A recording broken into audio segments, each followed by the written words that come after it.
Ryan with Miss.Geek here, and in the last video we replaced the crystal filter on the BITX40 with a new one. This one is at 11.0592 megahertz instead of the 12 megahertz that it was. And now it's time to transform this 170 to 200 ohm circuit into a 50 ohm circuit with a transformer. Now a transformer, a 4-to-1 transformer is shown, or is signified by this schematic here. And it's trifilar, and this is what it looks like. It's 3 wires that are twisted together with 10 turns around an FT50-43 toroid. And each wire is one of these windings. So we have the A winding, the B winding, and the C winding. Forgive my terrible writing here, because I was totally crossing some things out. But if you copy the same circuit that's used in the micro-BITX, where it transforms the 200 ohm crystal filter into a 50 ohm circuit, this is what's used. The 200 ohm is connected here at B1, 50 ohms connected at the junction of C1 and B2, and then C2 goes to ground, and A1 and A2 are disconnected. If we take a toroid, like so, we've got our 3 legs. Each side we have A1 and A2, that's the front legs. The middle ones are B1 and B2, and then C1 and C2. So C1 and C2 have to be connected according to this. So, I'm sorry, C1 and B2. C1 and B2 need to be connected. So there's a connection across here, signified here. C2 goes to ground. A1 and A2 are disconnected. So we're showing an X there for no connection. And then B1 goes to the 200 ohm side, and B2 goes to the 50 ohm side. Really, really simple. Now, I totally tore this little guy out of the DC40 that I built a couple years ago, because that experiment has run its course. And so I'm being lazy tonight and didn't really want to build another one. So I grabbed that one. And then I grabbed some scrap PCB material that was sent to me by a ham. Bill, I think it's W6HP. I'm probably going to get it wrong. I'll put it down here. Anyway, he sent me a package that had a bunch of scrap PCB material and capacitors and resistors and just a huge amount of things. Some of them I'm not even sure what they are, frankly. I'll do a video about that at some point. I actually did do a video on it, and I just wasn't happy with the quality, which is saying something considering the low quality videos that I produce. So I took some of that, and I also took the saw on my little Gerber tool here, my Gerber suspension. I love this thing to death. It can be misused for anything. It's just wonderful. Anyway, and I scored or cut these squares. So here we have A1 and 2, B1 and 2, and C1 and 2. And so you can see I took B2 and C1, and I tied them together with a little jumper. In fact, I should test the continuity on that. Make sure I didn't screw anything up.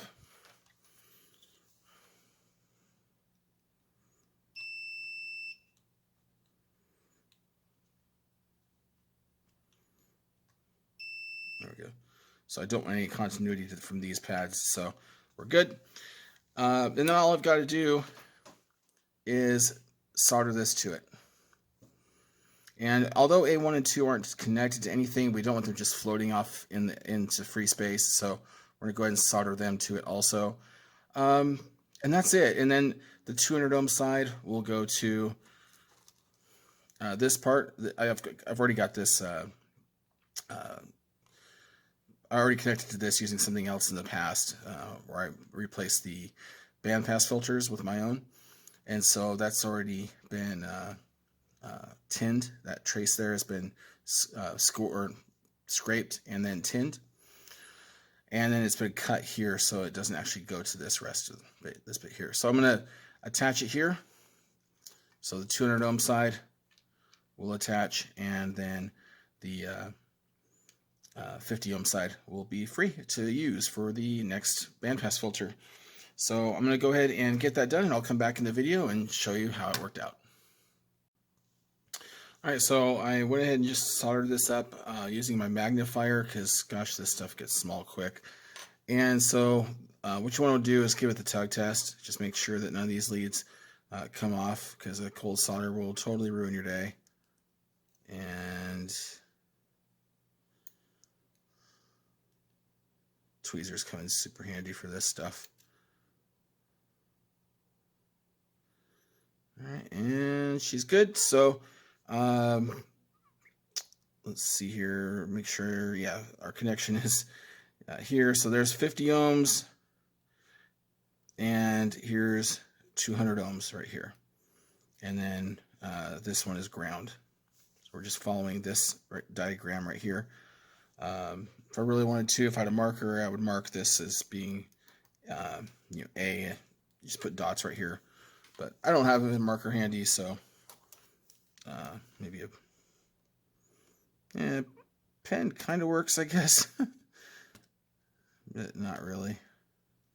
Anyway, but I can see I can clearly see the connection on the bottom here, and that's what really tells me, is that there's a wire going in here, which tells me it's C1.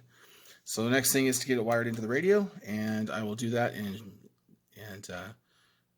we'll see what we've got. All right, so I've got the 4-to-1 transformer installed.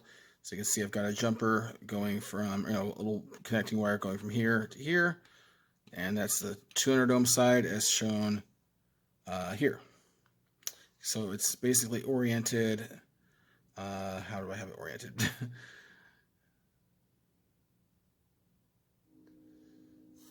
I have it oriented like this. So the 200 ohm side is here, and the 50 ohm side is right here, and we've got ground going here. And if you have been following my channel for any amount of time, then you already know that I attached this to the board with hot glue. Hot glue. It's the home brewer's friend. I don't know. Anyway, now if I'd been using both my brain cells, I wouldn't have had to rob this transformer from my DC40 receiver, because I would have realized that I'd already taken off a couple of them right here and right here. So yeah, next time I'll try to remember to use both my neurons instead of being a moron. I think that's what a moron is. It's a mono neuron. And maybe that's what that means. I'm not really sure. But anyway, well, that's it. That's this video. Now, well, it's almost this video. So a couple things. One, I am like this close to having a receiver. And a transmitter, frankly, you know, an unamplified transmitter, but, you know, an exciter, I should say, an exciter. So what do I need next? Well, I need a number of things.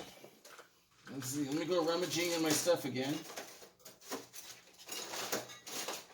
I should start doing rummage montages. It'll be fast. It'll be fun. There we go. Yeah, that's what I want. And what else? I've got just random stuff here everywhere because I'm not organized in the least bit.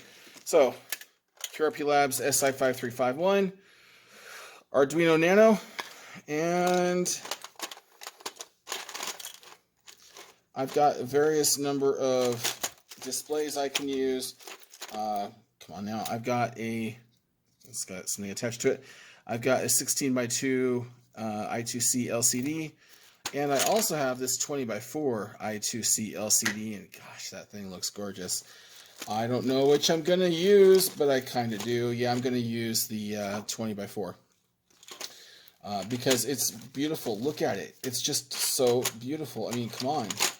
And then we need, of course, a rotary encoder, and that's kind of it. Maybe a switch and a push button. And what else have I got in here? Oh, we're going to need a microphone connector at some point. Good thing I have one of those already made, even though it's broken. And, oh, here's a rotary encoder that's halfway there. So, yeah. And, oh, there's one other thing, is a sketch.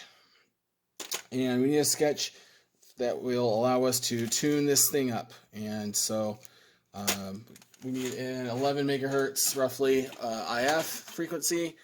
And we need, you know, we need to have a local oscillator so that the math will work, and then you'll have, you know, super heterodyne action. So that's next. That's the next installment.